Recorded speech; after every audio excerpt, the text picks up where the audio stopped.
Robert ফ্রস্টের একটা খুব বিখ্যাত কবিতা আছে, দ্য রোড নট টেকেন। আমরা সবাই হয়তো পড়েছি, কিন্তু যদি বলি যে মানেটা আমরা সবাই জানি, সেটা আসলে একদমই ঠিক না। চলুন আজ এই কবিতার আসল রহস্যটা খুঁজে বের করা যাক। এই লাইনগুলো তো প্রায় একটা মন্ত্রের মতো হয়ে গেছে, তাই না?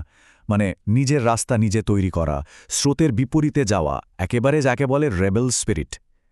সবার ধারণা এটাই কবিতার মূল কথা।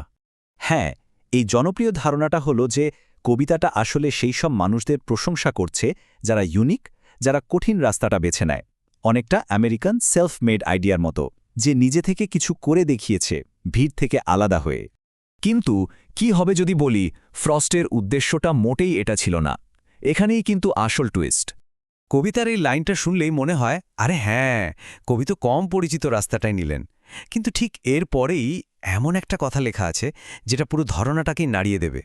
এই যে ঠিক এই লাইনটাতেই লুকিয়ে আছে আসল সত্যি। কবি নিজেই বলছেন দুটো রাস্তাতেই হাঁটার চিহ্ন প্রায় একই রকম ছিল। তার মানে কোনো রাস্তায় লেস ট্র্যাভেল ছিল না, দুটোই সমান।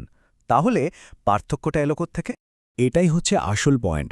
কবিতাটা আসলে কোন রাস্তাটা বেছে নেওয়া হলো তা নিয়ে নয়, বরং সিদ্ধান্তটা নেওয়ার অনেক অনেক পরে আমরা নিজেদেরকে সেই সিদ্ধান্ত নিয়ে যে গল্পটা শোনাই, কবিতাটা ঠিক সেই গল্পটা নিয়ে।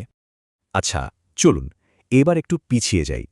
ঠিক সেই মুহূর্তটায় যখন কবি ওই দুটো রাস্তার সামনে দাঁড়িয়েছিলেন, তার মনের ভেতর ঠিক কি চলছিল?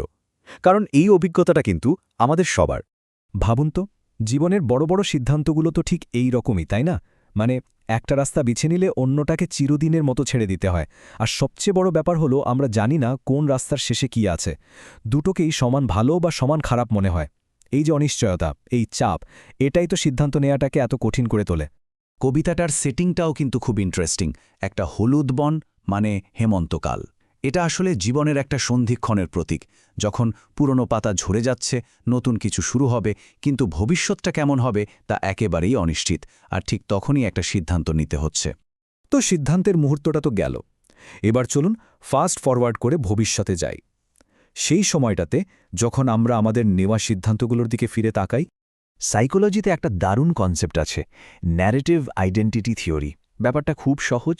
আমরা জীবনে যা যা করি সেই ঘটনাগুলোকে একটার পর একটা সাজিয়ে একটা গল্প তৈরি করি, আর সেই গল্পটাই হয়ে ওঠে আমাদের পরিচয়।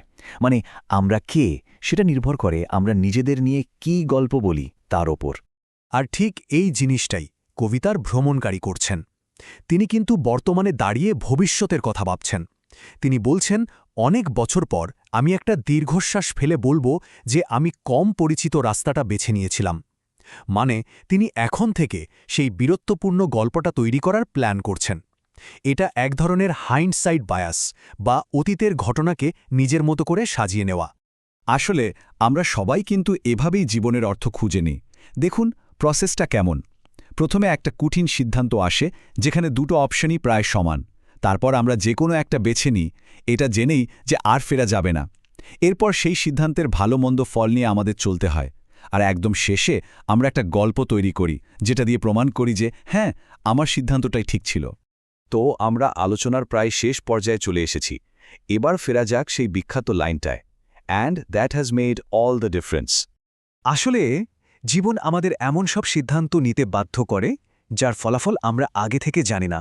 আর তারপর আমরা নিজেদেরকে বোঝানোর জন্য সেই সিদ্ধান্ত নিয়ে একটা সুন্দর গল্প তৈরি করি। এটাই কবিতার আসল কথা। তার মানে ওই যে পার্থক্যটা, ওটা কিন্তু রাস্তা দুটোতে ছিল না। পার্থক্যটা তৈরি হয়েছিল অনেক পরে, যখন ভ্রমণকারী তার গল্পটা বলার সিদ্ধান্ত নেন। পার্থক্যটা তৈরি হয়েছিল গল্পে, বাস্তবে নয়। এটাই হলো সবচেয়ে বড় শিক্ষা। তাহলে শেষ পর্যন্ত আমরা কি শিখলাম? শিখলাম যে প্রত্যেকটা পছন্দের পেছনে একটা ছেড়ে আসার কষ্ট থাকে। ভবিষ্যৎ সবসময় অনিশ্চিত। আর সবচেয়ে বড় কথা, আমরা প্রত্যেকেই আমাদের নিজেদের জীবনের গল্পের লেখক। নিজের রাস্তাটা বেছে নেওয়ার মানে শুধু হাঁটা নয়, সেই হাঁটার গল্পটাকেও নিজের করে নেওয়া।